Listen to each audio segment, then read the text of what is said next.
Orlovská část Karvinské nemocnice patří mezi další zařízení v našem regionu ohrožených hrozbou odchodu lékařů. Informace o současném stavu podal ředitel nemocnice s poliklinikou Karviná Ráj, pod kterou Orlovská nemocnice spadá, Petr Kovařík. To, jak to nyní v orlovské části Karvinské nemocnice vypadá, jsme zjišťovali k datu 20. ledna. K dnešnímu dní evidují celkem 18 výpovědí lékařů, to číslo bylo 23. Rozdíl vznikl tím, že někteří lékaři stáhli výpovědi v průběhu 14 dnů.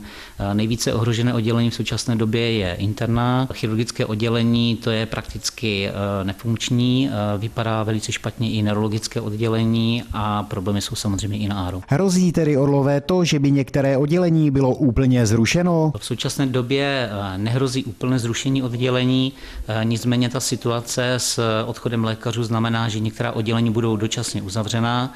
V současné době to je, nebo vypadá to na chirurgické oddělení, interna pojede v omezeném režimu, pojedou v omezeném režimu ambulance a v omezeném režimu, byť s plánovanými operacemi, pojede ortopedie, která v současné době na tom, dá se říct, nejlépe. Zajímalo nás i to, jak vypadá situace v nemocnici Karviná Ráj celkově a co mohou očekávat pacienti. Ta situace v nemocnici Karviná, ať už bereme část Orlova nebo Karviná, je podobná jako v jiných nemocnicích Moravskoslezského kraje, to znamená celkově vychází, nebo výpovědi podalo zhruba 50% lékařů.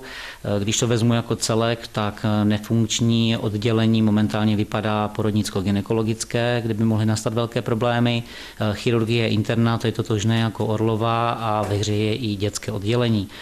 Samozřejmě problém nastane v době, pokud akce Děkujeme, odcházíme bude realizována, kam by byly přesouvány, transportovány akutní stavy, protože nejsme schopni v této chvíli poskytovat akutní péči, tak jako jiné okolní nemocnice, takže to vypadá na fakultní nemocnici Ostrava, která by měla asi úzce spolupracovat, a ostatní nemocnice, které jejich zřizovatelem není krajský úřad. A operace? Jak už jsem říkal, akutní operace od 1. března bychom nebyli schopni s tímto stavem lékařů provádět.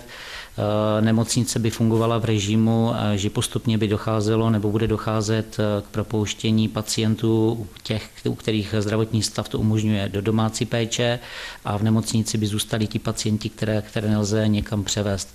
O ty se budou starat stávající lékaři, kteří budou posouváni v rámci oddělení. Existuje už i plán, jak tento stav v budoucnu řešit? Krizový plán samozřejmě se tvoří, nějaký už máme, ten jsme předávali svému zřizovateli, nicméně ten problém se řeší koncepčně v rámci celé sítě nemocnic.